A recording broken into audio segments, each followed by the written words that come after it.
And welcome to Nocturnal Frequency Radio here live exclusively on the New Visions Radio Network. And sorry for the late start. It seems that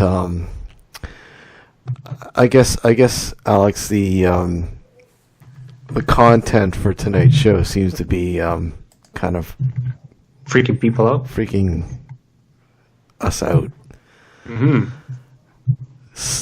I don't know. It's strange, but everything just seems so sluggish. I don't know. The internet seems fine, but just the computer seems oddly. Maybe they've tapped into your computer. Tapped into the computer and infected it with some burrito blitz. Yeah, burrito blitz. Anyway, thank you for tuning in this evening. Tonight we are going to be talking about, Men in Black, and not the movie, the actual Men in Black scenario. There's been a lot of stories involving the Men in Black, these strange guys that seem to show up when disaster happens. Mothman, for instance. Yep. Is one scenario where they've had a few reports. There's been a whole lot of things, unusual incidents that have happened where these strange guys in black show up, and I don't know. We'll sort of, I guess, talk about theories as to what these strange people could possibly be. I don't know. What do you think, Alex? I mean, do you think these things? Do you think these guys are real? Do you think they're real? Oh, here's the thing. This has been going on now for quite some time, and the movies, the Will Smith movies, obviously have popularized them. Yeah. Anybody can go out dressed like a Man in Black. Anybody can do. Yeah, well, anyone could do that. And that's the thing. I mean, that's with a lot of things that come with the territory now. With things that have come to consciousness now. I mean, how can you actually tell? The real ones from, look at some dude dressed up as, one of these guys simply because of, trying to fool somebody. Well, you probably really can't. I mean, the average person probably can't. Well, I mean, you remember the TV series Fringe. Yeah.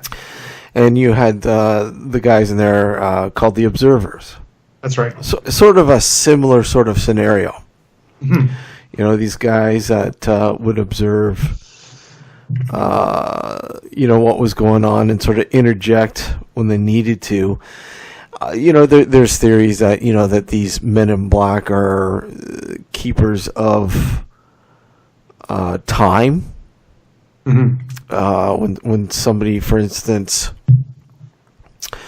from our future perhaps, and somebody's screwing around with the time continuum, and they're sort of the keepers of that, sort of controlling it or keeping an eye on it when, perhaps somebody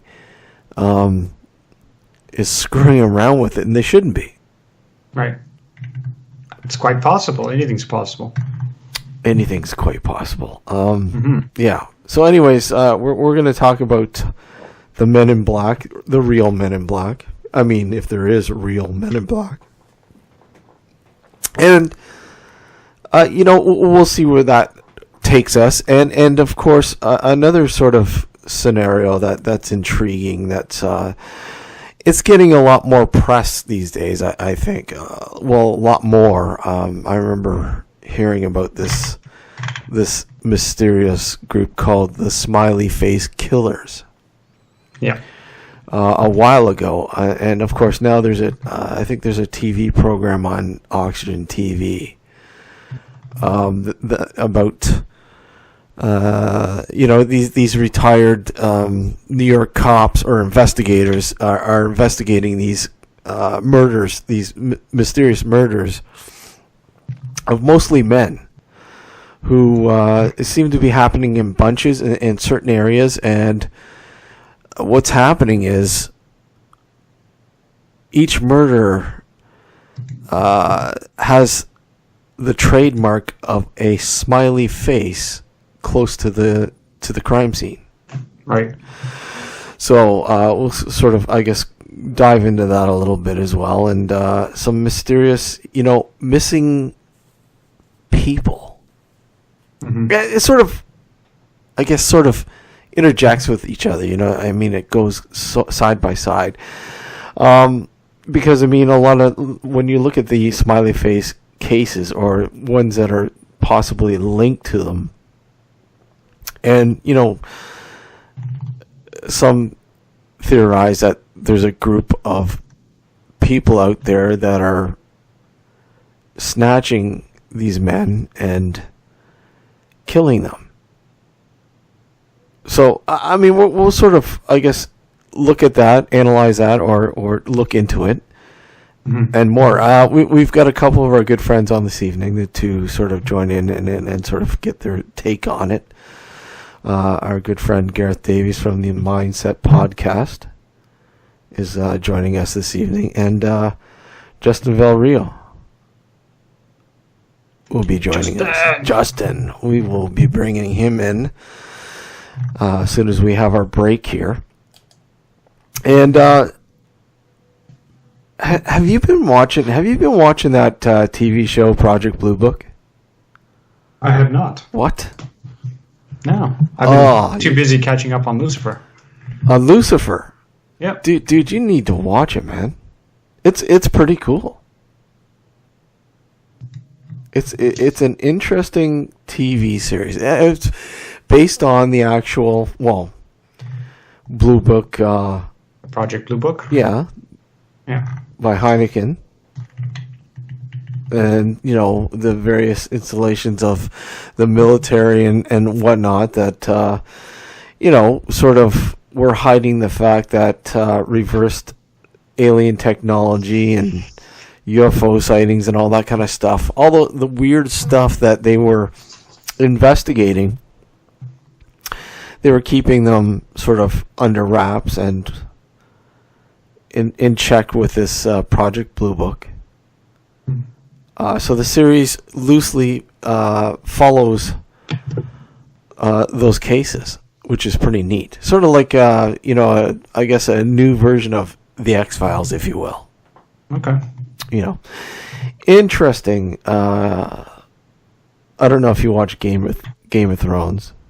Nope. Just the first season. Just the first season. Yep. Oh man. Okay. So, anyways, you know what? There's one. I can't remember if the one guy that's in Project Blue Book was actually in Grimm. Oh. I think Okay. he had a small role in Grimm. I could be wrong. I'd have to look at it again. But interesting series. If you get the chance, do check it out. It's really cool. It's on. History, I think. Is it History? Or is it A&E? I don't know. History or something like that.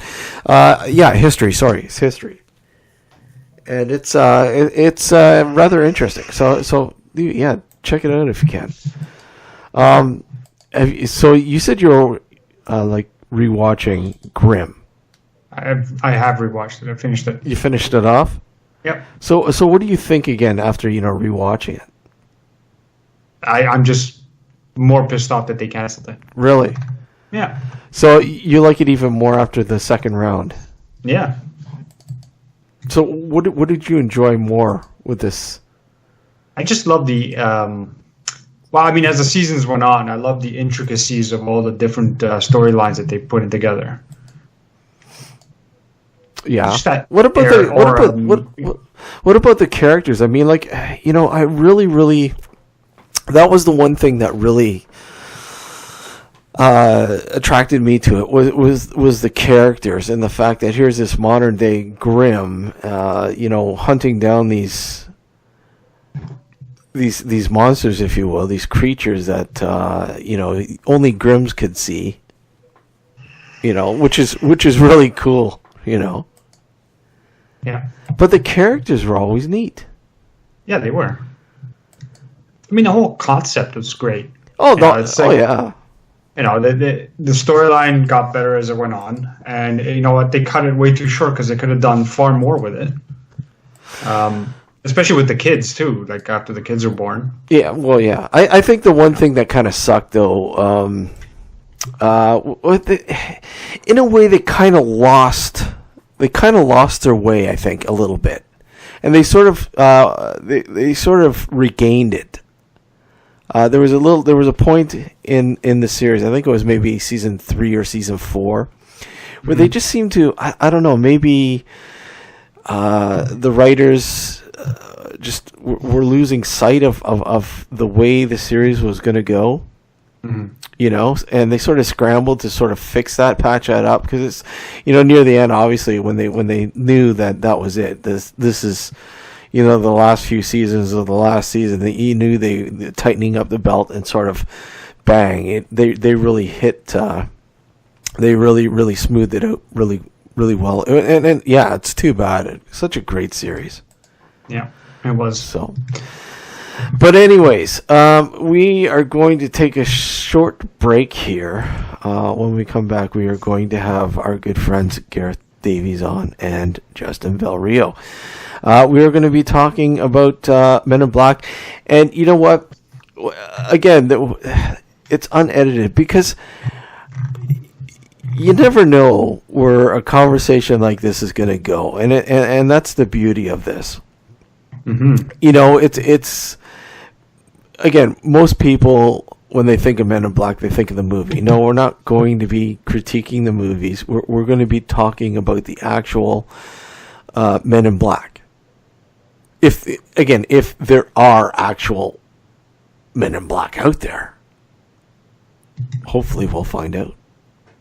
Mm-hmm. Right? We will. All right, so don't go anywhere. Oh, wait.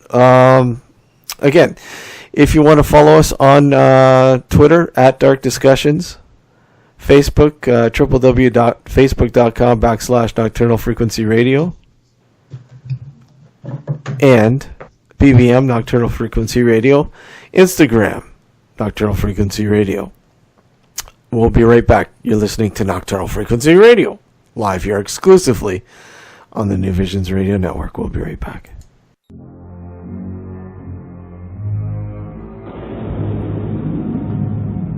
Beyond, the television series that redefines the paranormal. Academic, scientific, and medical opinions that, combined with expert testimony, provide new insight into 48 phenomena that challenge the frontiers of human understanding. The Beyond series was originally broadcast on television in Canada and the USA. Now the series is available throughout the world on Hulu, Amazon, and TV Tibi.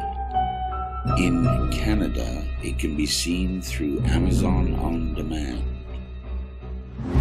Come with us and take a step into the unknown lands that lie beyond.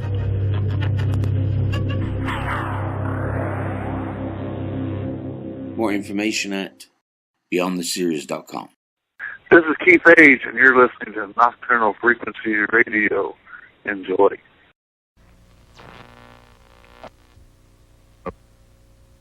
Because of the obvious threat to untold numbers of citizens due to the crisis that is even now developing, this radio station will remain on the air day and night.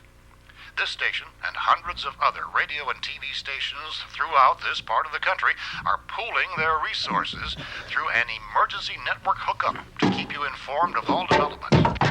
At this hour, we repeat, these are the facts as we know them. There is an epidemic of mass murder being committed by a virtual army of unidentified assassins. The murders are taking place in villages and cities and rural homes and suburbs with no apparent pattern nor reason for the slayings. It seems to be a global explosion of mass homicide. And welcome back to Nocturnal Frequency Radio, here live exclusively on the New Visions Radio Network. And this evening, we are going to do battle with the Men in Black. Yes, we are. Yes. And one's called Gareth and one's called Justin. yes.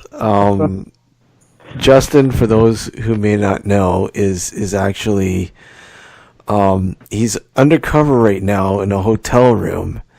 Yes. He's on the run. He's come out about being a former Men in Black. Yeah. Yeah. So we have an exclusive interview here with an actual Men in Black. So, how are you guys doing this evening? Not too bad. Enjoying to be back here. Yeah, it's been a while since you've been on, Justin. Yes, it has. It's probably been maybe at least a couple of years, I would say. Yeah, it's been a couple of years, yeah. You've been busy being a Man in Black. Yeah. Yes, I've been traveling a lot all over these states recently, looking up all these different mysteries. And here I am in Central Illinois at the moment. He's stealthy. Yeah. In the crossroads of America, at that. That's what they call it out here. What do they call you, Stealthy Villareal?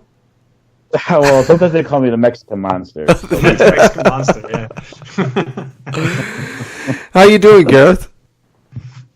Doing great, man. Great to be back on the show. Always a pleasure to chat with you guys about crazy stuff that's happening on planet Earth. So, yeah, awesome. Well, you're used to that, though, aren't you? Crazy stuff? Yeah, I'm married. Come on. No. Yeah, I am. I talk about it once or twice a week on a podcast, but I also have this nonsense rattling around my brain 24/7, unfortunately. So how does it feel to be back? I mean, you were on the lowdown for quite a while with the podcast and all that, but you're back and running now, and you've been some pretty good shows. Oh, thank you. Yeah, I took a break for like 18 months. I needed to escape the madness for a little while. But like that scene in The Godfather, right? Every time you try to get out, they pull you back in. That's true. That is true. Even though for 18 months, I was not doing any podcasts of any sort. I still had these thoughts and ideas popping into my head. I was still reading books and still watching documentaries and still involved, but not publicly. So it's great to be back. But I think anyone who is immersed in these kind of topics for any length of time, it does start to get to you. You do need to take a break. It drags you into the abyss. Yeah. You need to step back for a little while, but I did that, and now I'm back. Do you ever find yourself going, I'm having a hard time grasping reality? Sometimes reality and me, we don't get along too well. It's a challenge sometimes because, you guys should be well aware of this from doing this show every week, is that it's a very cathartic experience, right? Because you get a chance to get these topics off your chest and talk to like-minded people. Whereas in regular life, when you're doing your normal job or interacting with, people at the supermarket or whatever, you can't talk about these things because if you do, you're going to get that eye rolling, the shaking of the head, people thinking that you're a nutcase. It's a challenge. So these shows for me, it's really a cathartic experience. I don't think I have to go to the supermarket for people to think I'm nuts. So, but I kind of enjoy thinking people kind of liking people thinking I'm crazy. No, but since we're talking about real life, if you will, has a thought ever come across, and I'm sure it has with both of you guys, that, what is supposed to be real to us is not real at all? True. No, each one of you, what's your take on that? Gareth, go ahead, start. Well, like reality itself. I remember as a kid thinking, well, imagine if all of this is a dream, and I'm just dreaming all this, and you guys aren't really just part of my imagination. And I remember thinking about that as a small child, and kind of, well, there's no, you can't prove that you exist, right? You can't prove that you're here. You can't prove that reality is here. Reality is basically, all it is electrical impulses thrown into your brain through your five senses. In reality, you could literally be a brain in a jar that's being stimulated by electrical impulses. It's very difficult to determine what reality is, right? And it's subjective.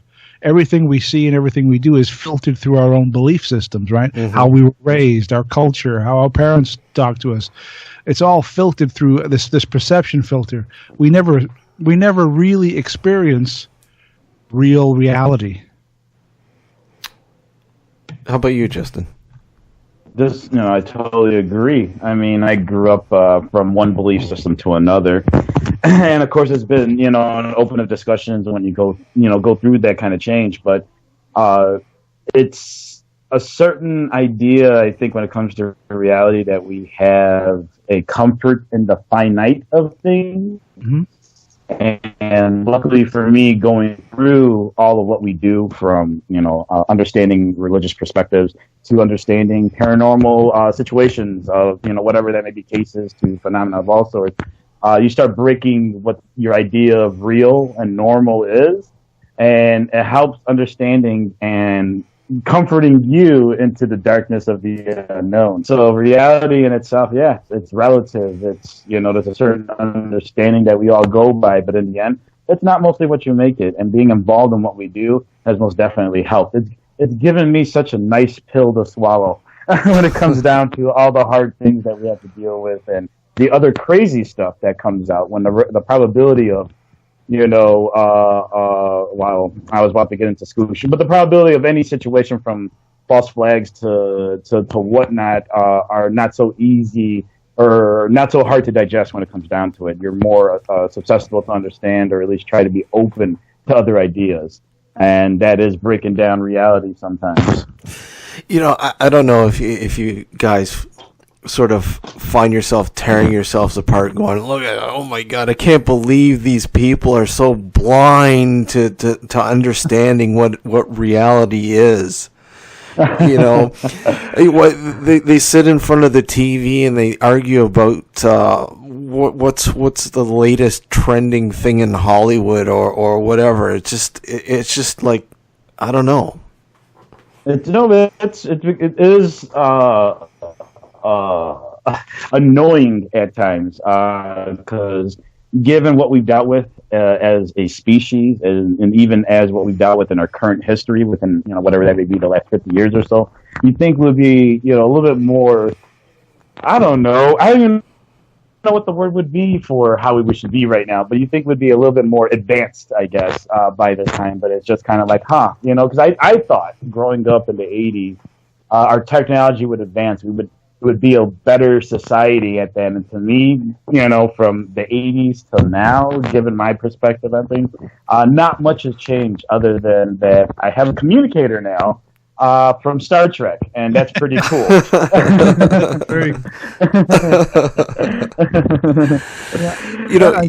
add on to that question, though, I mean, I think Justin is completely correct. But I think that most people, the frustration that you deal with, most people who are not questioning or waking up, so to speak, is because thinking is hard. Mm-hmm. Thinking is scary. When you're in your comfort zone, whether it be your culture, your religion, your whatever, everything's cool. I got the answers I need. Don't mess with me. Everything's fine. Everything's made up for you, right? Like everything is like And once you start questioning your belief systems, right, and start questioning, well, why do I think this is true? Cracks will start to form, and suddenly your life will not be very comfortable for very much longer. No, it's not. You're constantly on edge in a sense. Coming from an understanding of, Jesus, angels, and, damnation and all this to, somewhat being, somewhat agnostic. You had a waking up in that meantime. But as of right now, it's not that hard. But it is. It's a certain comfort level, and that's some of the things I speak now about, I guess, in my weird ways on social media at the moment. Because in a way, we talk about the paranormal, and some of us have talked about so much. There's not much to talk about it, but Garrett brought up a good point, and something I've tried to easily lay out. It comes down to insecurity. It comes down to almost the basic of being fearful of the unknown. Mm-hmm. And it's as simple as that. It really is. It's what we choose to comfort ourselves, and that's the biggest problem we have here. For a lot of things, not just paranormal community, from politics to even religion. It's literally fear of the unknown. It also has to do with the discovering of knowledge and questioning. You can't if you're so far advanced in these subjects and you speak to someone who's not advanced at all, they immediately think you're out of your mind, because they can't comprehend what you're saying, because you have to go through certain levels to get to where you are. I mean, as we talk about waking up, it's taken me, I don't know, 30 plus years to wake up, and it's been a very gradual steps, lots of steps to get there. It's like, going to a college class, but never going to the classes, but then showing up on the last day for the final test, and looking at the test and thinking, well, what the hell is this? I don't get any of this, because you never attended any of the classes. And it's the same thing when, with someone who would ask you, well, why is this? And you tell them, they're like, well, you're clearly out of your mind, because they didn't go to the classes. They didn't get to the point where they understand what you're saying. Well, some people are also not open-minded at all. Yeah, they don't even want to go there. Yeah, they don't want to go there at all. No, not even. Scary moment. Yeah, absolutely. Well, Gareth, let me ask you, Gareth, are you the type of guy that, because you mentioned, standing in line or whatever in a grocery store and trying to talk to these people and not getting through, but are you the type of guy that would speak up when you hear, say, a couple ladies or a couple whatever, just a couple people talking about something that's like in the National Enquirer and some kind of paranormal thing, and you're like, oh my God, and either correcting or adding to it or just trying to clarify the situation? I would say generally no, but it's definitely a case by case basis. If you're in line in the grocery store, buying a 6-pack of beer, you're probably not going to mention the guy in front of you that you've seen UFOs. You're not going to go there. But if you're in the paranormal section of a bookstore and you overhear somebody saying, I think my house is haunted and I'm looking for a book, then you might want to walk over and say, hey, well, and ask some questions. It all depends on the situation. Yeah.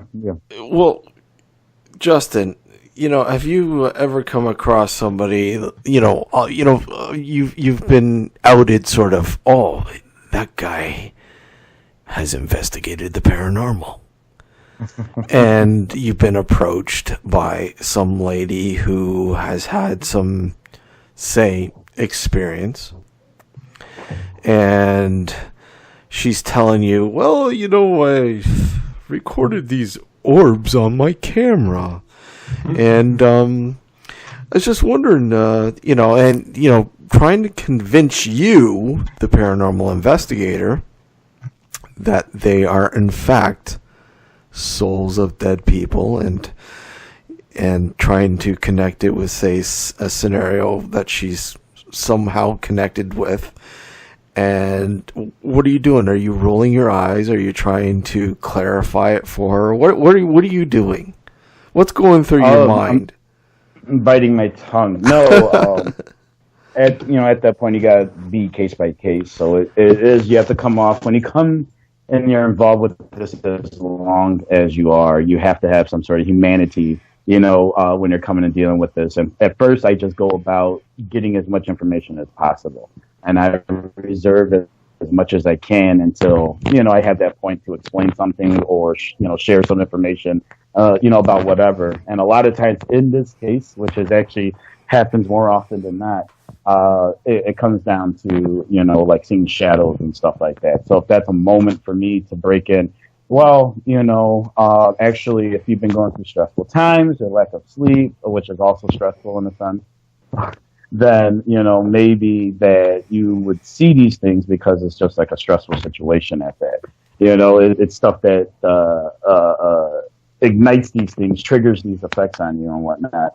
So it's an opening for that, and I don't have a problem going to that. But if it's going to be something that's a little like my child died, and I had a dream, and I think I'm hearing things, you got to tiptoe around it just nicely, so you don't sound like you're a little cold about things. But in the end, you work your way around it, and in the best way you can, you try to figure out I guess in some sense of counseling.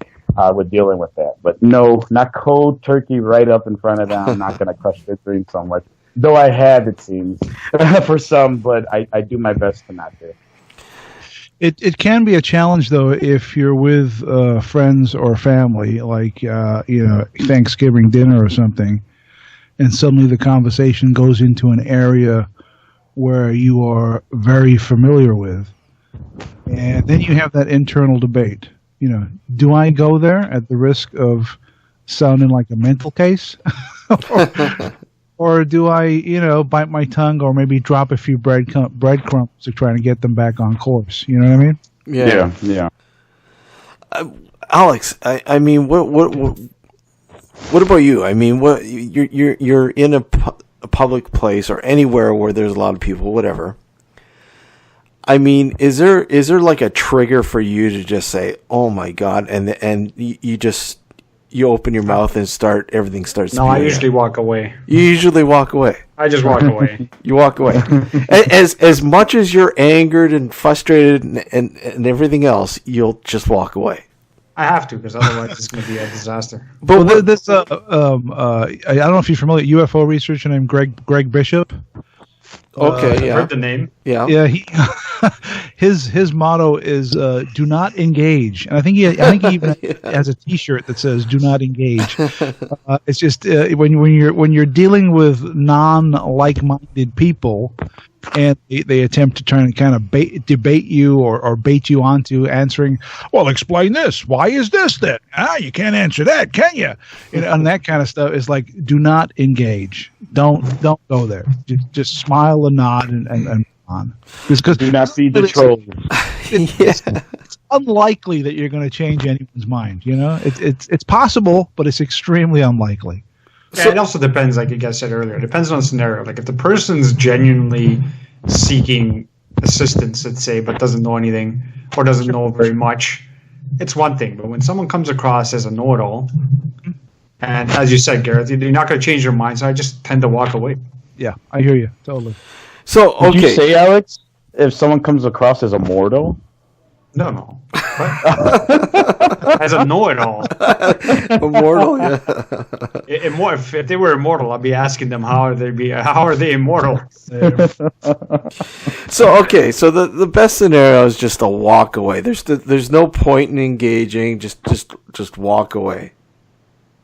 Yeah, that's my opinion. Yeah, I can agree with that to some extent. It's very case by case, but for the most part, I think Greg Bishop's is right. Do not engage. Don't go there unless you have to. True. I agree. Yeah, it's a fine line, and I've been pitted in a situation a few times where look at. I've had this experience, and can you try to explain it for me? But I guess that's a different scenario when you have somebody who's actually seeking. So that's someone asking for help or advice. Yes, that's different. That's different. Yeah. But again, let's put this out there and say, look, here's something. My house is haunted. I see orbs every night. I've got. Evidence of orbs that are haunting my house. I tell her to clean the lens. but serious, how do you break it to them gently? Well, how would you guys deal with a situation where somebody's like, "Well, you're a ghost hunter? Ha! There's no such thing as ghosts. What the hell's wrong with you?" I asked them, and then you ask them the question: is there a God? Yeah, well. Usually, I break down into a horrible lecture that lasts about 45 minutes, and then they either come away with, "Oh, it kind of makes sense," or they go away screaming. Yeah, they go away screaming, saying, "I'm sorry, I asked." No, true story though. No, I have. Justin, we've known you long enough to know. Yeah. I once had a wonderful discussion outside of a bar. I was doing an event, a speaking event up in Wisconsin, and of course, they're like, "Hey, what's going on at this event? We know there's this ghost hunting thing," and everyone's like, "Oh, I hear you're from this, blah blah blah." And you got a couple drunkards coming up saying, "Oh, I don't believe in ghosts. Oh, that's silly." And I literally, in a pretty relaxed drunken stupor, had like my own con in front of the bar for 45 minutes. That's awesome. With a crowd of people. And I explained also, I go from my experiences to almost my whole speech, in a more of a rush scenario. And literally I had a bunch of baseball wearing guys who were just drinking, baseball shirt wearing guys who were just drinking, like, you know what, that kind of does make sense. And I was just blown away by it. I was like, I could do this. I could do this. Yeah, you're educating the uneducatable. Yeah. Well, it's a step in. It's really an art in how they deal with this. And of course, I don't always follow my own words and such because it does go by case. But in a way, if and if people who are listening are not aware, I mean, I'm a paranormal researcher, investigator. Conspiracy theorists, whatnot, you want to throw it in there. I probably dealt with it one way or another. Haven't dealt with sacrificing any babies yet, but I have tried to raise some demons. So that's all there. But when it comes down to it, you do have to kind of throw it in there because people are going to look at these kind of cartoony. As much as I enjoy the Ghost Hunter Paranormal Researcher label because it has brought me a minor celebrity from where I'm at, maybe a minor celebrity from, where I'm at in my area here. Besides all that, the questions, of course, come, and it's always someone thinks you're a joke. And in a way, I have to be like, well, listen, this is where I'm coming from. And they're like, well, I thought you were a ghost. And no, yeah, but it's not like that. And it comes out like that. It's not like that. And in the end, you have to do the best way you can to educate them because you have to do your best to represent whatever this is we're representing to the most sane, I guess you're going to get it, to the most random person. And it's a hard line to walk, but you have to walk, especially if you're in it this long and you're trying to do something while being in this field other than creating documentaries and hoping to get the demon house, Oh my God, it's the forthcoming of Beatlemania. What's great though is that when you're dealing with these kind of interactions, is that occasionally you meet someone who's like-minded. Mm-hmm. Of course, yes, exactly. And then suddenly you have amazing conversations. And that is the best part about this connection with totally. people. Yeah. Well, it's interesting that I always find it interesting when people talk about just everyday things, and they'll start asking questions about life after death and all this kind of stuff, and then all of a sudden you throw a little twist in there and you start scrambling their brains up, and I always find when you start throwing the metaphysical in there, they start to go, wow, that's very interesting. Yeah. I never knew that. It's, honestly, when you look at something, I know, Justin, you were for quite a while, you're really heavily invested in quantum physics.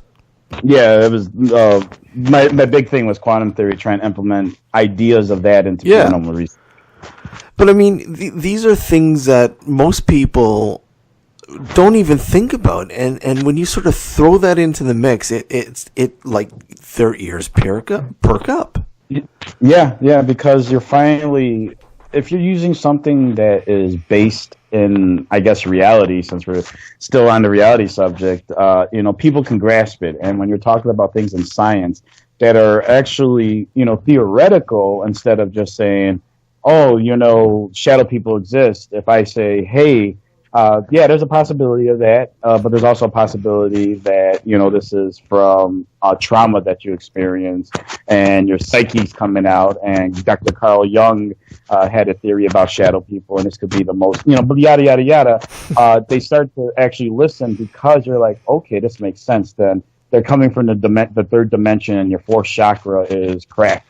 So now you need yoga pants and green tea to settle this, and literally we're dealing with those two sides of the spectrum here. Like even when I'm watching, although the popularity of paranormal TV shows go down, it's still there, that watered down presentation of ghost hunting, and it's still popular. It really is, and part of me, the reason why I'm even trying to do traveling work is so I can go and throw back funding into my network and everything, which I'm slowly doing, so I can bring back some of these different opinions, minus, of course, joining certain podcasts and whatnot, but it really needs to be out there because it's still, the waters are still muddied with that bad taste of, I guess, armchair enthusiasts who just want to go ghost hunting, who just want to see spooks in the dark, when reality is there might be multiverses out there, and there might be other things going on that are more factually based and just as insane as portals that exist that only psychics can see. Yeah.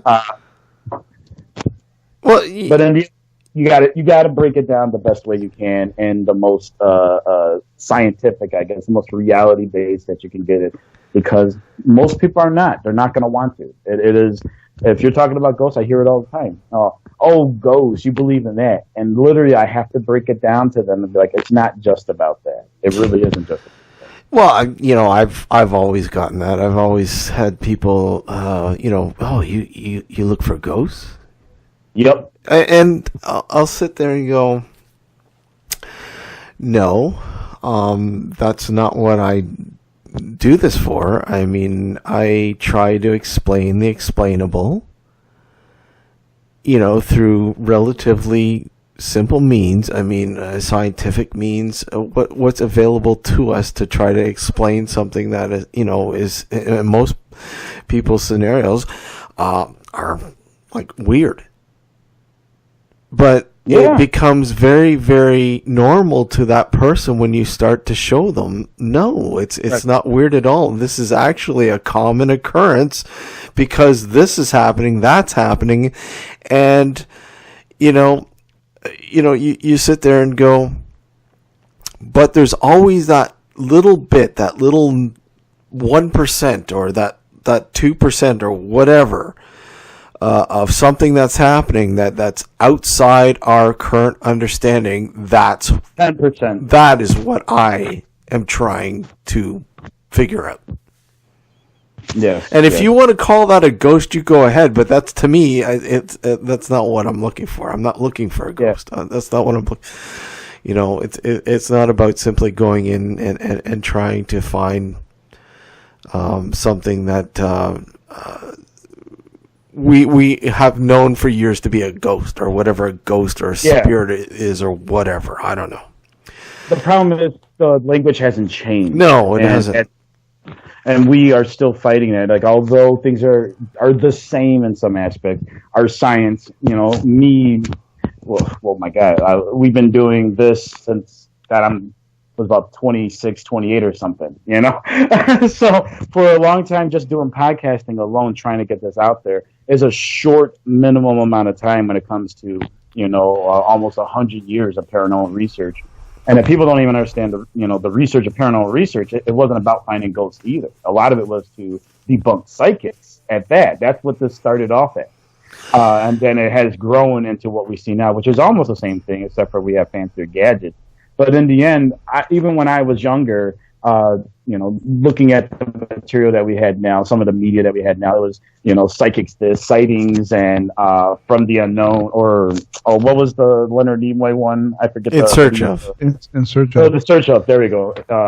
And all these different ones which were just more based on stories. Nothing was based on science. And now we have media from both paranormal as well as current media from Doctor Who, which you could say spans more than 40 years in media itself, but talking about multiverses, and I think there was an episode, if I remember correctly, that kind of explained ghosts in a way. We're in a sense different aspects to understand this, and things are changing, but we have to keep doing what we do out here, which is try to bring some light into that darkness that is ignorance. And it's hard. It is hard, but it's changing at that. And if we continue doing what we do and explain things the best we can, it would become more of a norm, as you were speaking before, Steve, instead of the norm of ghosts, this romanticized idea that we've been following almost for 1,000 years or more of, the knocking at the doors and, the beating heart that you hear and, all these different ghost stories that we all grew up with, or even me as a young Hispanic listening to La Llorona coming to scratch at your windows and, so on and so forth. It involves a ghost story about a woman and this and that. Right now we're starting to get beyond that. And hopefully it starts expanding beyond that. But we're still, somewhat in a stuck position. And as long as we keep doing the material that we're doing and presenting things in a different light, we'll grow from that. We will. Gareth, when somebody comes up to you and says, look it, when you think of phenomena that happens, strange events that happen, and, for instance, we'll throw one into play, Mothman. The Mothman, what happened in Point Pleasant back in the late 60s, I believe. Yeah. And, okay, you had the strange event happen, but yet there was an underlining scenario that was playing out along with that. Not only do you have these strange sightings of these these giant moth-like creatures, if you will. Mm-hmm. But you had reports of these strange men who were showing up in the town and asking strange questions. Right. Sort of the Men in Black. Yeah, is you're referring to, right? The Men in Black. Yeah. And I mean, what are your thoughts? I mean, somebody's saying, "Well, look, something's going on here. Are they behind this, or are they controlling this? Are they observing this? Are they somewhat manipulating something?" I mean, what do you think about the whole scenario there? Well, I think that the Men in Black phenomena is a very real phenomena. I think it absolutely has and continues to happen. As to what it is, I have no idea. We can speculate about what it could be, whether it could be a government agency, whether it could be the aliens themselves, or who knows what. I do not know what the Men in Black are, but it is a very real phenomenon. There's been way too many eyewitness reports over the past 65 years for it all to be nonsense. I'm pretty sure that a sizable percentage of those stories are bordering on the make-believe, but there's a core of stories there of eyewitness testimony which reeks of the truth. These people really did encounter these people telling them to stop talking about their UFO encounter. This absolutely did happen. And in this day and age, with the internet and all that instant information, it's increasingly harder with like all this other stuff within the sort of paranormal realm, if you will, to sort of construct this with ease. As Alex, you mentioned there earlier, about how do we know that's not just somebody just dressing up in a black suit and just how do we know they're real or not? Yeah. Well, I mean, that's certainly a possibility, and I'm sure a small percentage of the Men in Black reports are exactly that. And I'm sure certain government agencies play on the phenomena also, and might show up, in a black suit and act a little weird to kind of enforce this this mythology. I'm sure that happens also, but that still doesn't negate the fact that these things really did happen, and people really did encounter these people / creatures / entities, whatever they are, that would show up, hours or days after a close encounter and knock on their door and act very strangely and kind of persuasively, kind of passive-aggressively threaten the witnesses not to talk about their encounter. It absolutely did happen, no question. I mean, what are your thoughts, Justin? I mean, with these men in black, these mysterious men in black, and how they sort of come off like, most reports scrubbers. Sorry? Mafia scrubbers, Yeah. Most cases observing and asking strange questions about what's unfolding or what has unfolded. And as I, agree with Garrett, it's totally a 50-50 type of thing. But I totally personally believe in the aspect that a government agency or some outside agency is either covering up or helping or insinuating these things. It's totally possible given our history as well as what some of us are talking about now with our current administration of the dark government and this and that that's operating beneath the government, which is openly talked about right now. That's why people just keep that out there. I think I sort of have a different take, though. I mean, when you look at some of the reports of the behavior of some of these men in black in some of the scenarios, I think one of them again was Point Pleasant, where one of these men in black walked into a restaurant and sat down, and the way they were behaving, it's as if they were kind of puzzled with everyday things that were happening in that sort of restaurant, like picking up a straw and kind of wondering what the fuck is this? Let's maybe kind of go through a kind of generic Men in Black encounter. Okay. Right? Yeah. There's kind of a generic kind of overview of a typical encounter. A person or persons would have a close encounter. They'd witness something fairly dramatic and fairly close up. And they'd start telling their friends and family, maybe they can get into the local newspaper or whatever the case may be, and then suddenly they'd have a visit a few days later. An old black Cadillac would pull up that would look brand new outside their house. One or two men would get out dressed entirely in black with a black hat on. Would come into the house. They'd show them some ID, but when the witnesses are questioned about what the ID was for or what agency they work for, they can never remember. They look very, very pale and gaunt. They have a slightly Asian look and or feel about them.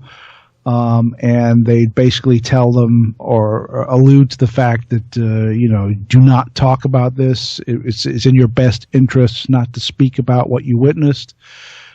They would act confused or with simple things in the household.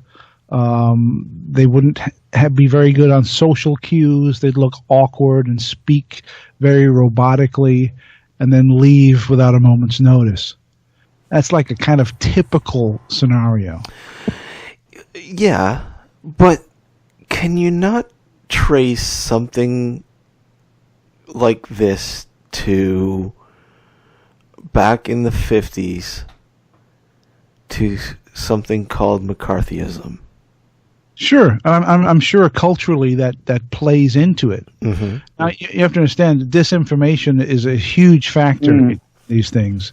And as Justin said, and I agree with him, I'm sure that a sizable percentage of Men in Black encounters are a government agency playing on the mythos, playing on the UFO culture, and making people believe this. Mm-hmm.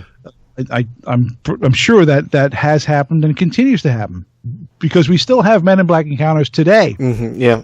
Mm-hmm. And they still show up in that in that old Cadillac. You know, Well, did show up in the old car. Did you have a chance to watch that video? I passed you the link. I did. I looked at it briefly with the two guys there. It's kind of blurry, and it's an interesting video, but it doesn't really tell you that much. No, you it know? doesn't say too much about it. No, It could be anything, but Yeah. it's a curiosity at best. You know. Yeah. Well, I'll have to forward it to Justin, and I don't know if Alex, if you've seen it. I mean, I did post it on the Nocturnal Frequency Radio Facebook page. Yeah, I viewed it. Okay. All right. Okay, so we'll hold it there. We'll take a short break here. When we come back, we're going to talk more Men in Black, and then, I don't know. It might be just Men in Black. Who knows, right? Who knows? We'll see how this goes. So, Maybe we'll have Cadillacs pull up to our house soon. well, hey, who knows, right? Don't go anywhere. You're listening to Nocturnal Frequency Radio here live exclusively on the New Visions Radio Network. We'll be right back. You are listening to Nocturnal Frequency Radio, hosted by Steve Jenny and his satanic assistant, Alex Rondini, both of whom can't go into churches without formatting. And welcome back to Nocturnal Frequency Radio here live exclusively on the New Visions Radio Network. And I think we've just been infiltrated by some secret Men in Black society. I don't know. And it's making Steve sound like William Shatner. William Shatner. Well, thank you. I'm honored that you'd say something like that, Alex. No. We'll boldly go. Well, no other man has gone before. The men. The men. Yeah. So this phenomenon, if you will, has been going on for quite a long time. And I know I found an article, and I didn't have a chance to read it, and I lost it when I had to reboot things. Oh, man. I don't know if you still have the articles I gave you, Alex.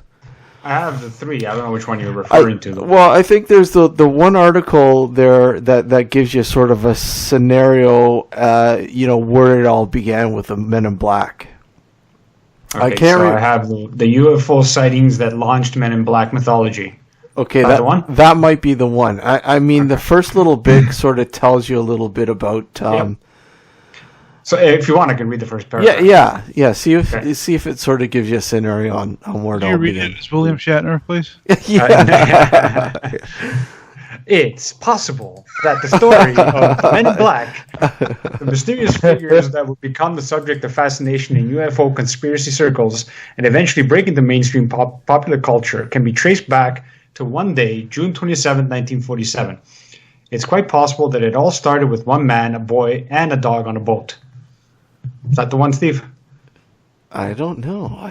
That's the Maury Island incident, I think. It is. Yeah. It might be. Hold on. Let me see. I think I still have them in. Hold on here. Hold on. It could be the one from JeremyVarner.com. Let's see. I'm pulling it up. I found it. Yeah. No, that's not it. That just gives you a scenario, and it kind of tells you the John Keel sort of aspect of it. Because I mean, for those of you who don't know who John Keel is, he's the guy that the newspaper reporter, who was a part of the whole Mothman scenario. He wrote about a couple incidents about the Men in Black happening during the late 60s, early 70s, right? And Injured Cole, right? That was the guy who was contacting him. Correct. Yes, exactly. But but I think I'm almost certain that now. I'm not entirely sure, obviously, but I think there have been even earlier sightings or reports of Men in Black. And there was another guy. There was a guy that Joshua P. Warren, who we had on the show a couple of weeks ago. He mentioned, I can't remember the guy's name now. Alex, can you remember the guy's name? I can't remember what happened yesterday. Yeah, I know. He mentioned the guy actually has an actual photo of a man in black. Yeah, he mentioned something. I can't remember the guy's name. Yeah, I'll look that up there, and I'll sort of get that out to you guys again. You know, it's really tough to understand, like, you know, the gist of this. I mean, we can easily say that, yeah, that perhaps, you know, this is nothing at all. You know, this is nothing at all. This is just, you know, again, this is just some organization that are just keeping tabs on, you know, for instance, criminals, wartime criminals, and again, you know, or Russian sympathizers, or and have nothing to do with UFOs or aliens or anything like that. No, I disagree. No, that's good. I want you to disagree. I'm just saying this is just a scenario, right? This is just perhaps something that's out there. I think this is an integral part of the UFO phenomena. Even if you look at it, let's just say that 100% of all Men in Black encounters / reports is a government agency up to no good, trying to you know, keep it on the down low. Even if that's true, I don't believe it is, but even if it is, that tells us a lot about the UFO phenomena in general. Yeah. The fact that they would go there and go to those extent. Exactly. And add that kind of disinformation technique to kind of make it seem very weird and strange, and make the witnesses seem like they're dealing with people that are off otherworldly or weird, and it adds to the flavor of the case itself, of the phenomena. Well, it adds the credibility to it too. Well, if you're aware of what. Yeah, I know what you're saying, but if you're aware of this possibility, then yeah, it lends sort of more, adds to it. I mean, the fact that they would go out of their way to do that kind of theatrics. Yeah. Why would you do that unless you're trying to obfuscate the real story, the real thing that's really happening? You want to layer it with so much nonsense and craziness that it hides away the core of what's really going on. You know? Which is totally possible. It's totally, we have psyops that happen throughout history. I mean, even in, oh God, I'm trying to think of the book's name. But at the moment, one of the files that was talking about how our government agencies go into, let's say, Africa, right? And they learn about the history, they learn about the culture, they learn about the lore, and they literally use that lore against them for whatever reason it may be. You know, gain resources, or for them to take out another, you know, tribe, so they can figure something out. So it's totally possible that these are disinfo agents for the most part for a greater scheme. Maybe it's not even UFOs. Maybe it's not the Mothman. Maybe that is just the illusion, the hologram that they're posting out there, and there's most definitely something else going on there. Because it's happening. I mean, it is happening. People are talking about it. And I think Point Pleasant in itself, which I shouldn't say my generation, but more the current generations don't know. But my mom, when I brought that up to her, remembered on the news about hearing about Point Pleasant. Yeah. You know, it was such a big scenario, a big situation that happened in the 60s that it was national, and people were literally scared. Like, what the hell is going on here? So the whole Mothman deal, it became known as Mothman simply because at the time when it was happening, the old Batman TV show was huge. Yeah. And because this thing looked like some big bird, they thought it looked like a moth, and it became Mothman purely because of the Adam West Batman TV show, which was at the height of its popularity at that time. Good old Adam West. And it blew up, you know. It became this huge story. Well, let me ask you this, Justin. I mean, you're out that way. There's been a rash of quote unquote Mothman sightings in the Chicago area.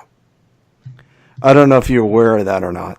Oh yes, it's totally true. This is no. The question is though, has there been any Men in Black sightings as well? Like, I mean, is there any sort of coinciding?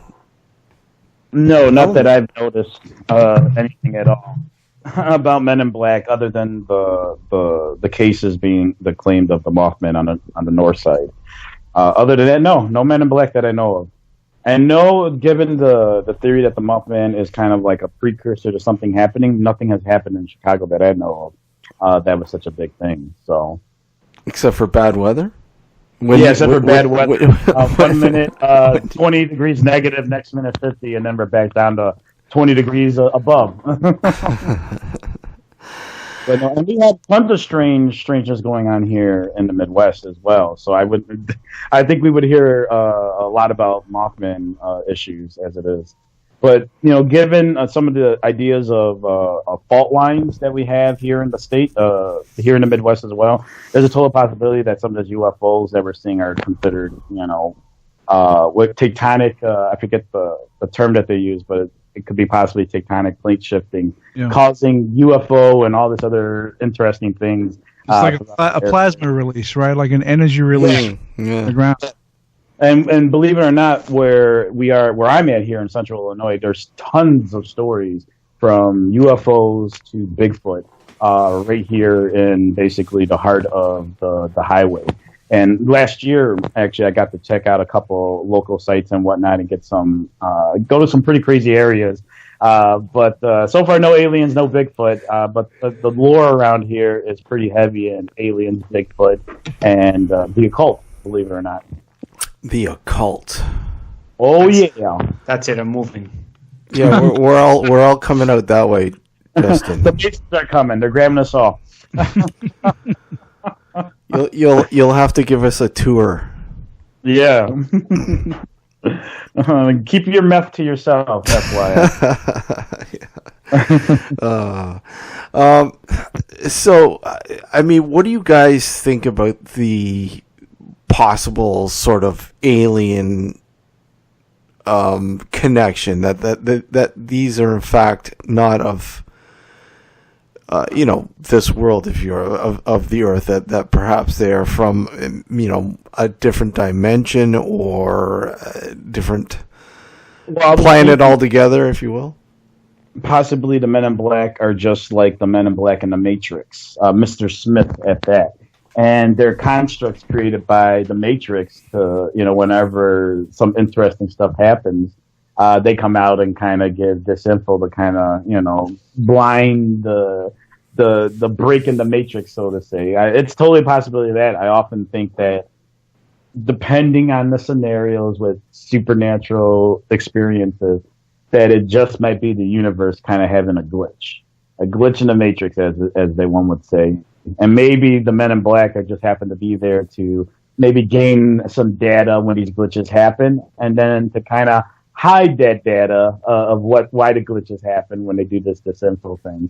Other than that, they totally could be working with the aliens if they are aliens, and maybe they're doing an experiment. Maybe they're doing an experiment in Point Pleasant, and it just kind of went a little wonky.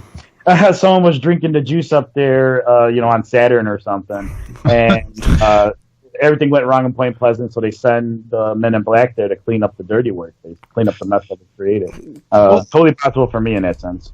A lot of the witnesses to who have encounters with Men in Black do report that they are very otherworldly in their appearance and the way they act. They act very strange. Yeah. They look a little off. They don't look entirely human, but they don't look entirely not human. Very, very strange, surreal encounters. So, from my perspective, it's entirely possible that these are aliens trying to silence witnesses. Because you have to understand that the architects of the secrecy in regard to the UFO phenomena are the aliens themselves. Because they could they could end the secrecy tomorrow if they so wished. Everyone thinks that, well, the government is keeping all. Well, yeah, they are, but if the aliens wanted to reveal themselves, they could do it immediately with no issues whatsoever.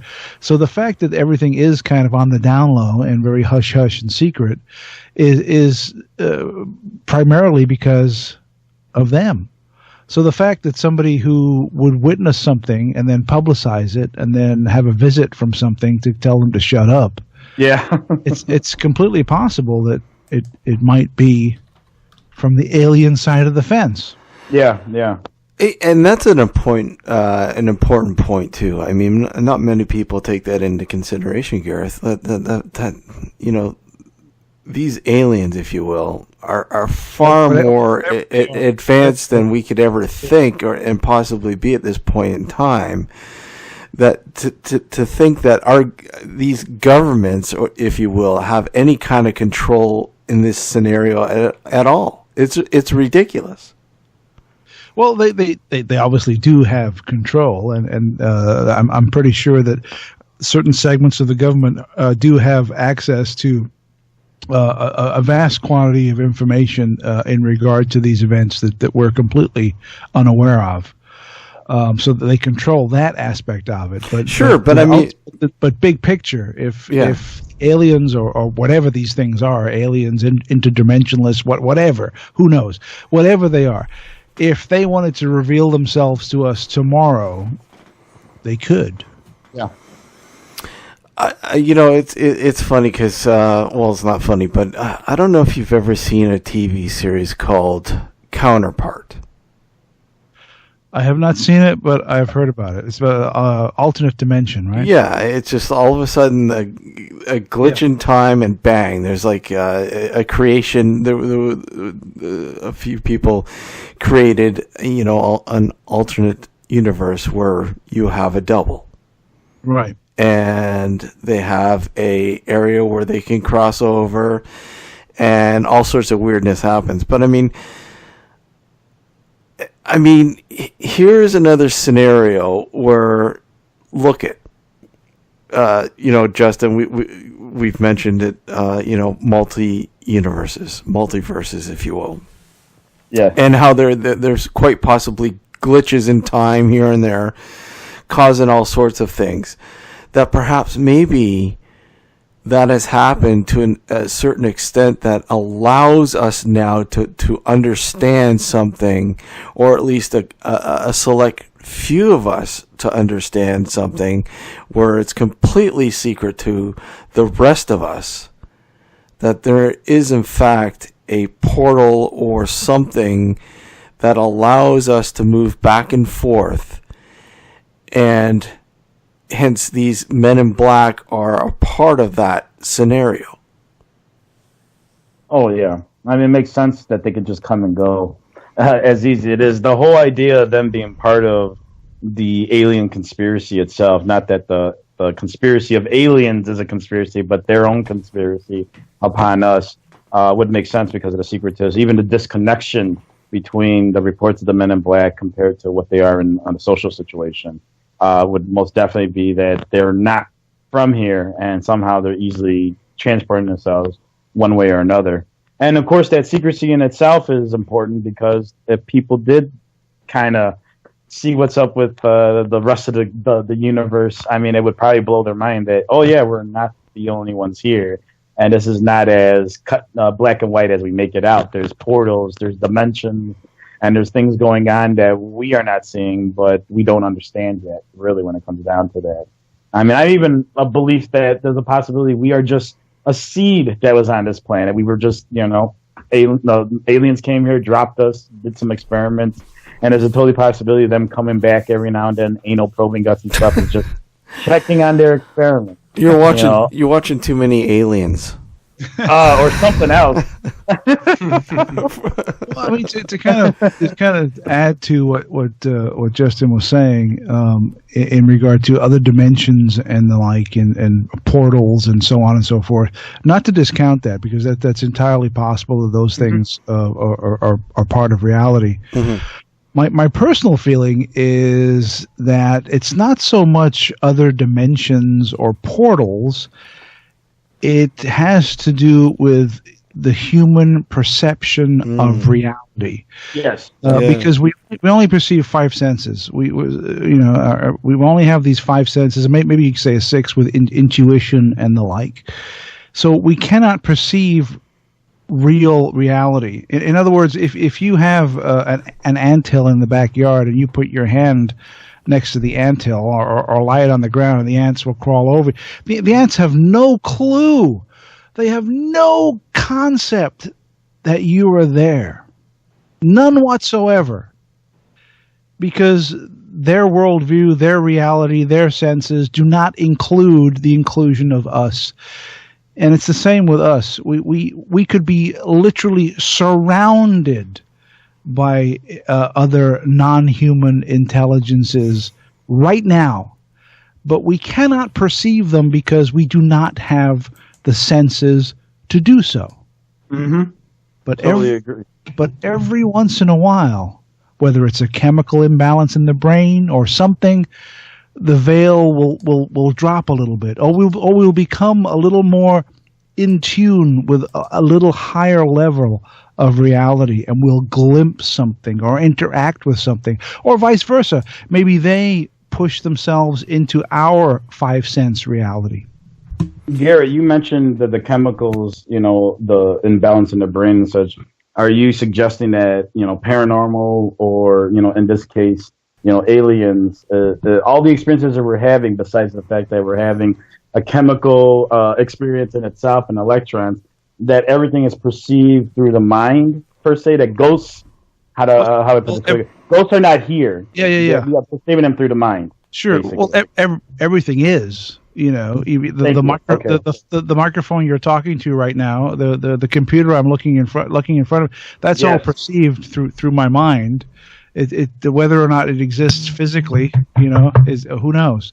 But yeah, I mean they've done experiments with DMT, where people interact with non-human intelligences, and people all experience the same thing.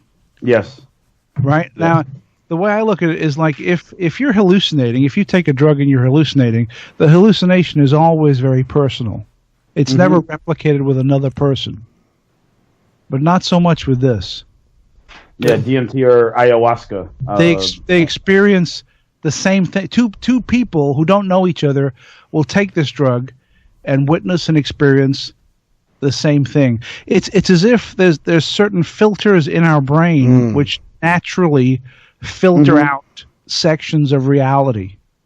And this particular, DMT is hitting that particular filter that allows each of these people that have taken it to experience that same sort of scenario. Well, and that's the thing, though. Yeah. They experience the same thing.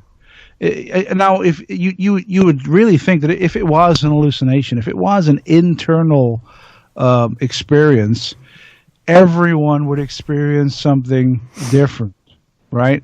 Nobody has the same dream. Everyone dreams differently. Everyone's life is different.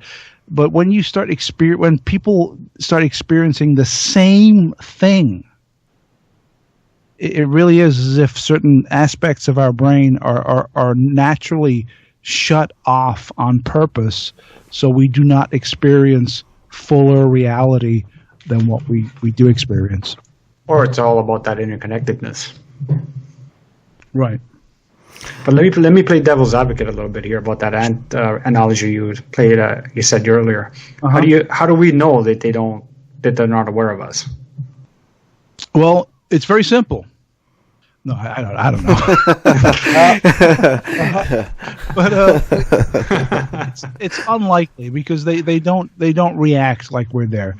It's like your dog also, right? Your dog is a conscious entity. They're emotional entities. They're very perceptive. but they have no concept of a wider reality. You know, they have no concept of space or the ocean or other things in our reality. They don't comprehend it. They can't understand it.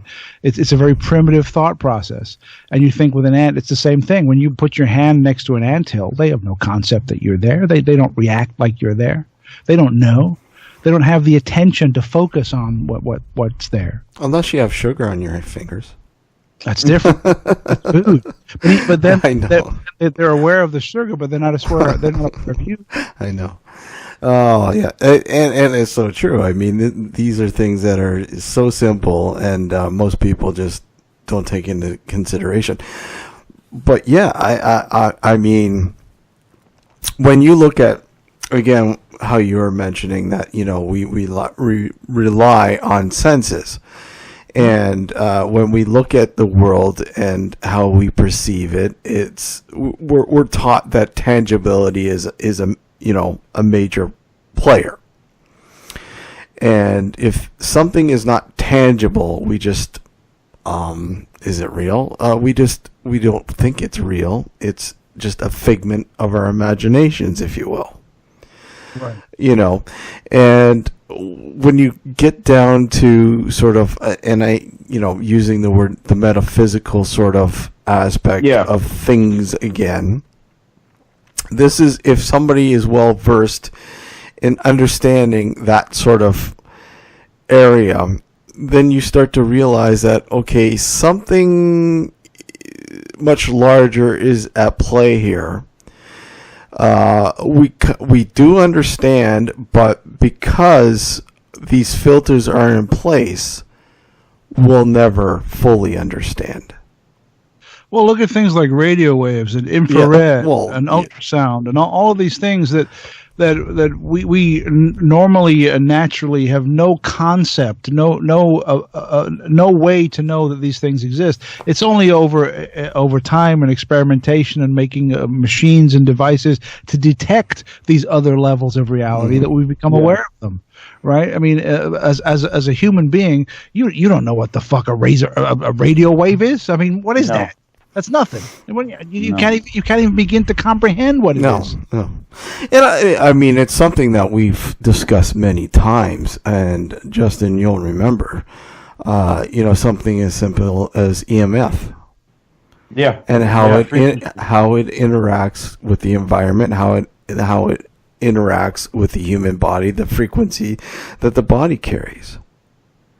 These are things that you can't see, but you feel eventually, right? It's all frequency.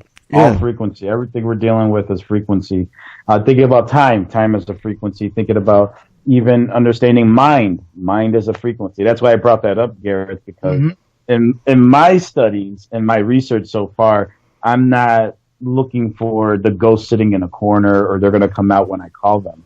I feel what I'm dealing with, or what we're dealing with, are basically like photographs from the past. It's frequencies from the past that we're picking up. For whatever reason that may be, it being imbalances in our head, EMF radiation, or chemically induced hallucinogens, whatever it may be. You're more like the stone tape theory, right? Where the environment has recorded certain events, and under certain conditions, it can play back, and your mind can witness or experience these recorded events in the environment.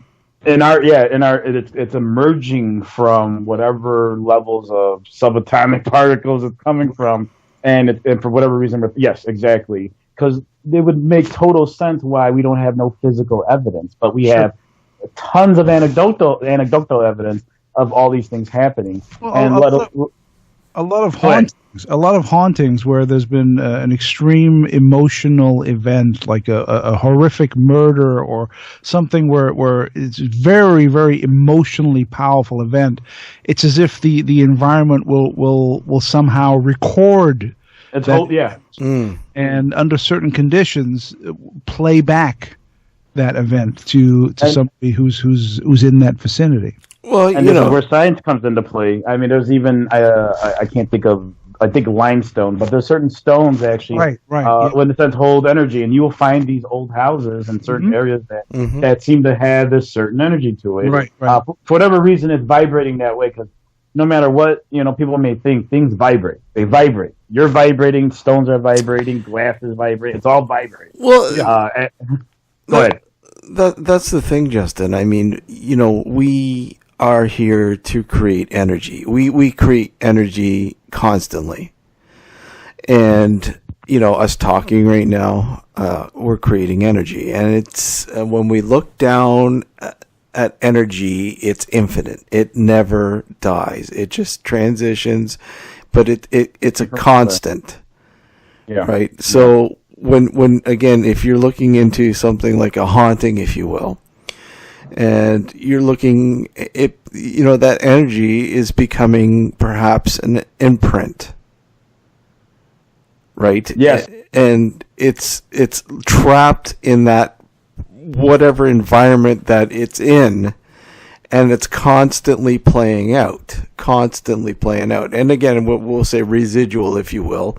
Yeah. It's a constant thing where, how do you explain perhaps something that seems intelligent? Right. That's the two, right? There's residual hauntings and then intelligent hauntings. Yes. Right? Where the haunting will, whatever the entity or whatever it is, will interact with the occupant of the house or the witness. Yes. In intelligent ways. Yes. Like moving objects and placing things that are relevant to the person in a certain place, or there seems to be some kind of mind at play who is aware of its surroundings and the person it's affecting. Yeah. So it's a much more difficult sort of haunting, or if you will, scenario to sort of understand, where residual seems simple. It's just an imprint that's like a broken record. The intelligent is a lot more exciting and a lot more thought provoking than the residual. Well, yeah, because it's harder to it's harder to understand. Right. I myself am trying to validate that intelligent type of haunting, though residual seems to be the case for everything. And I tell people, the easiest way to understand this is what we can do now with photons, okay, which is light particles. Now, light particles are neither a wave nor a particle, actually, but we can put memory on them. And now imagine this: anytime light ray touches anything, is literally imprinting a memory onto this fabric of time or whatever. And part of that, I would believe, with, let's say, emotion and everything, charges, let's say, those areas. So I think photons are the biggest part of why we see certain things and experience certain things, next to why the darkness in itself, which could be whatever, we think darkness is, allows certain things to come through. There's a whole discussion in itself of just way particles work on the environment, and there's a lot of mixtures of personal experiences and as well as mentality, along with such as simple as a photon particle, possibly leaving residual energy from whatever past that may be. Yeah. And that's what I feel is the closest thing that we're going to get to really understanding what's going on, is that when light touches stuff, it leaves an imprint, technically. Look at a camera. What's a camera doing? Mm-hmm. All it is taking light and taking that information back and then reflecting it almost onto, our picture. That's all it's doing, is light is grabbing from the space and imprinting that onto a piece of plastic or whatever that is. Just have that in your head. That's one of the major reasons why most native cultures would never let you take their pictures. Interesting. That's going to steal your soul. Stealing the soul. Yeah. Yes, it's. And again, it's something simple that's been passed down from generation to generation, but yet it's seemingly so true when you look at the grand scheme of things. It really is. Well, because there's much more going on here than what we think, and luckily for science and collective experiences, we can sift through all the garbage data and maybe pick pick out what makes sense. And I think what's good about your show, Steve, and many shows that are like this, and they're not that many, believe it or not. We don't get to have these conversations like this. You don't get to hear these conversations. It's mostly what happened on your case, what's going on in that UFO investigation, and let's see that photo that you took of those orbs. It's not, hey, let's talk about consciousness. Let's talk about reality. Really, when people tell me, what are you studying when people ask me, what are you when you're a paranormal investigator or a ghost? And I said, really, I'm studying reality. I'm studying consciousness. It's not about grandma's ghost in the rocker chair. This is something much deeper than that. Yeah, and it's one thing to talk about as you put it, and trying to understand. I mean, that's the thing. We're all just trying to understand. Yeah, and I believe that an open discussion, and I know Gareth, you do this quite often on your show. You have an open discussion on a certain topic or whatever else. I think these are very important. No, I agree. I mean, to echo what Justin said, I mean, to have an open and frank discussion on basically any topic, never mind the paranormal or conspiracy culture. I mean, to have an open and frank discussion, that's a rare thing. Mm-hmm. You certainly don't have that on mainstream media. No. But I agree. I think it's very healthy to sit down and to discuss these things, to talk about it, and not to be confrontational, not to argue. No. Go into it with the mindset of, well, maybe I'll learn something today. Maybe someone will expose me to a piece of information or a thought or an idea that I've never thought about before. I've never experienced before. It helps everyone to grow and to think out of the box. Yeah. It's a piece of puzzle that each one of us have that the other doesn't. Yeah, correct. Correct. And a lot of these discussions, though, like we touched on it earlier with the going into the supermarket and arguing with someone, it's very confrontational because of culture and upbringing and so on. But it doesn't have to be. It doesn't have to be confrontational. It can be a wonderfully productive and a learning experience for both parties. Yeah, it's interesting because I remember sitting down and having a conversation with this woman who is from the West Indies. She's from the West Indies, and it just came out and just nonchalant and I said, the West Indies is very traditional in how it looks at the supernatural.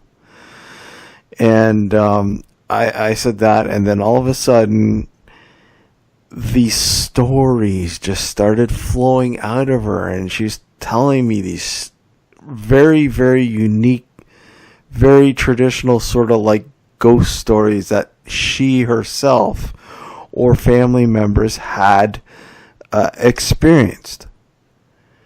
It's just amazing how we here in the West think of what happens in the West. We don't really pay too much attention to what, say, a person in China or a person in Singapore or a person in, somewhere in Africa think about these things that we think about and how they perceive these things. I remember when we had a friend of mine on, Sharif, who lives in Singapore, and he investigates the paranormal. And I thought it would be really, really intriguing to bring him on the show and get his perspective, or how he looks, or how he approach, or how they approach being such a traditionally, an area where they're rich in folklore, and how they perceive and how they, how they look at how, all these Western television shows. Look at the paranormal, and it was intriguing. I mean, Alex, you remember when Sharif was on the show? Yeah. You know, it's just really neat to sort of bring it all together and sort of understanding each other's sort of way of dealing with this and trying to explain it, because I mean, realistically, we're in the same boat. We're all in the same boat. Right. You know, I mean, that's a given. You know, we all sit there and go, okay, how old am I going to live to? When am I going to die? What happens after I die? You know, these are all things that are a constant sort of reminder that, look at, Yeah. we're constantly seeking answers. And as much as we may know something, there's always that branch that, look at, Gareth brings and Gareth explains, and you're like, wow, this is just incredible. I never knew. And it expands the whole thing, like everything, in trying to explain what this rant is about. Well, it's like nobody has the answers. No, nobody. And anyone who claims they do is either a liar or a mental case. Nobody has the answers. We're all struggling. We're all trying to come up with theories and ideas and thoughts and trying to figure it out. But nobody has the concrete, solid, this is the way it is. And that's, but we're I mean, all trying to work it out in our own way. Look at a lot of these geniuses that had a lot of answers. Look how like mentally they were really screwed up. Yeah. You know, true. because it was a constant thing on their minds. The stress of knowing this stuff or trying to figure it out. It's just it's immense. Yeah. But I mean, to kind of echo back to what we were talking about a few minutes ago, I think all of this stuff, UFOs, ghosts, alien, whatever, it all comes down to consciousness and how our consciousness interacts with what we call reality. Mm-hmm. And I think if these mysteries, and it's a big if these mysteries are ever solved, I think that the solution will have something to do with consciousness. Yes, consciousness is an intriguing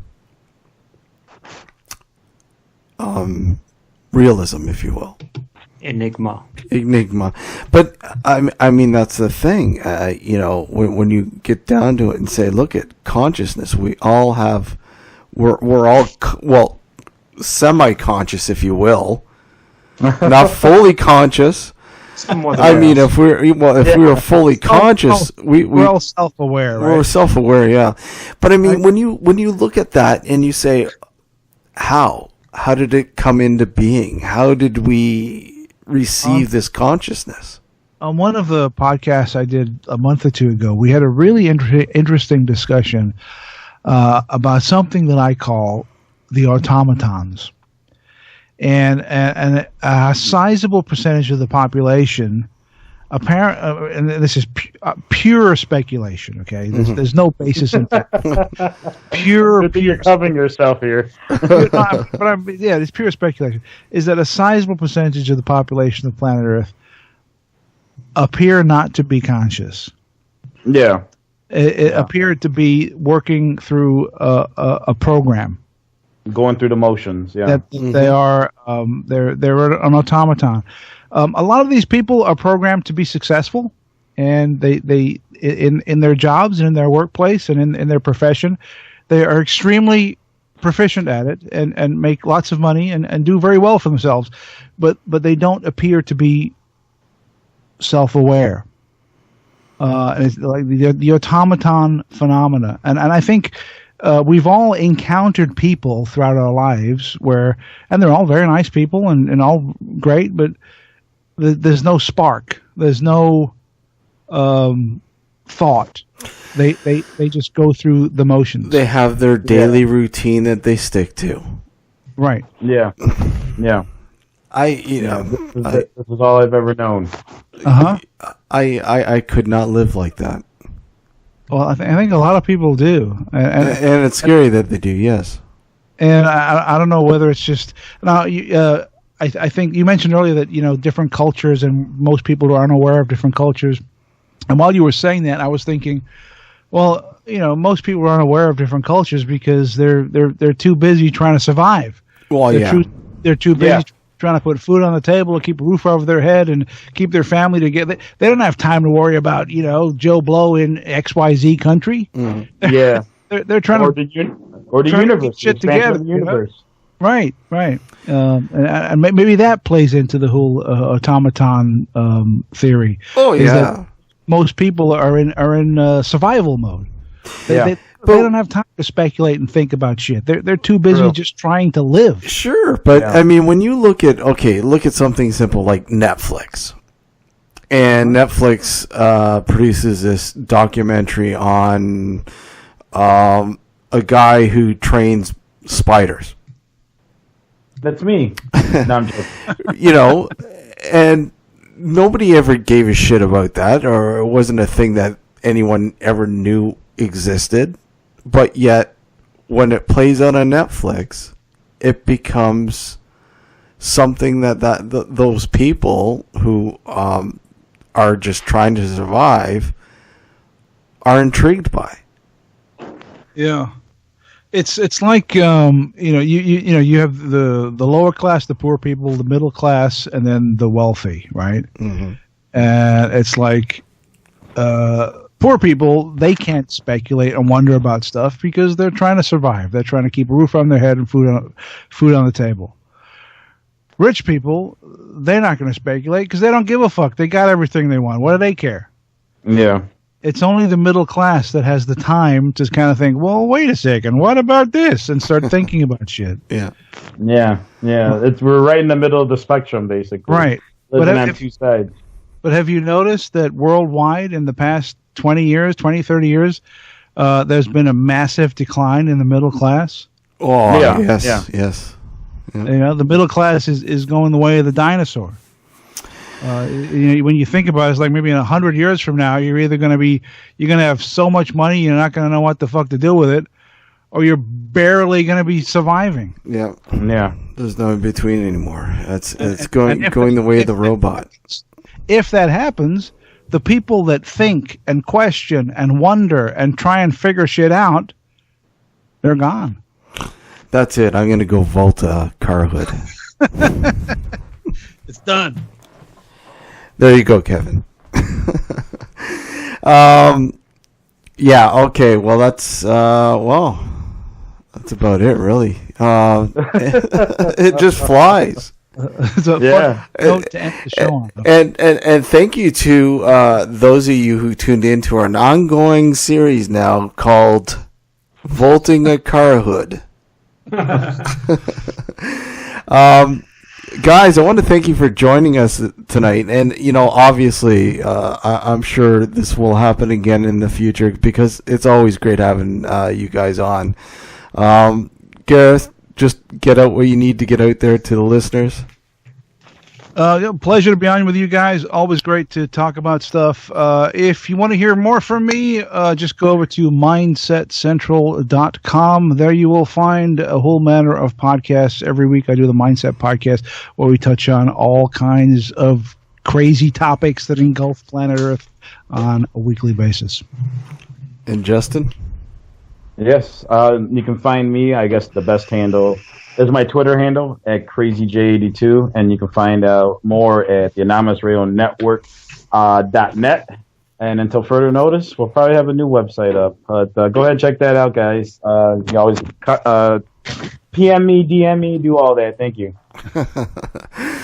All right. Thank you both for coming on tonight. It's again interesting conversation.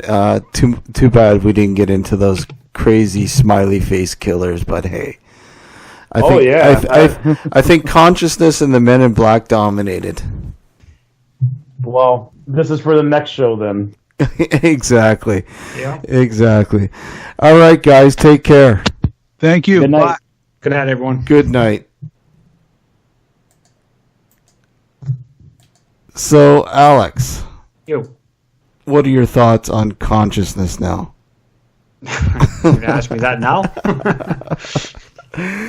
Oh man, I want to thank Justin and Gareth for joining in this evening. Again, sorry we had a late start and technical issues, but we finally got things on the go.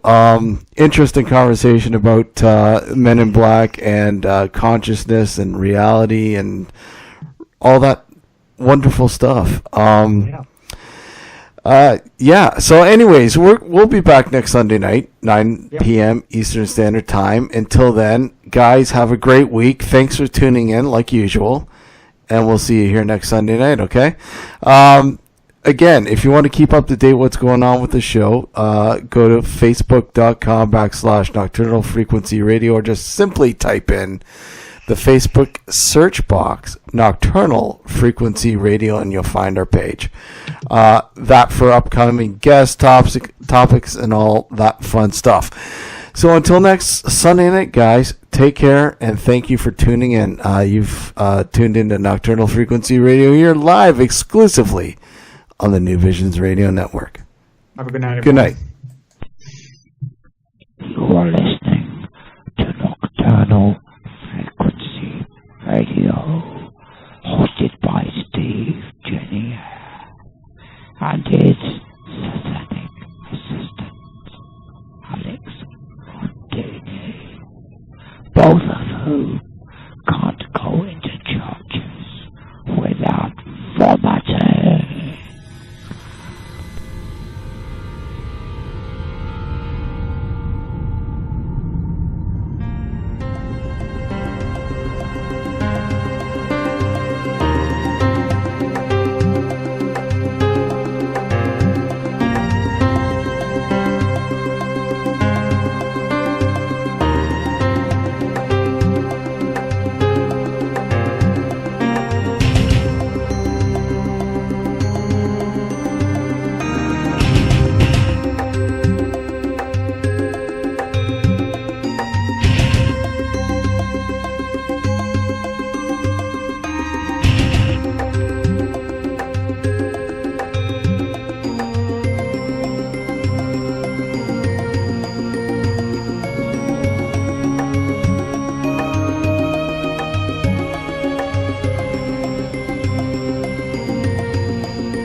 You've tuned into Nocturnal Frequency Radio with your hosts,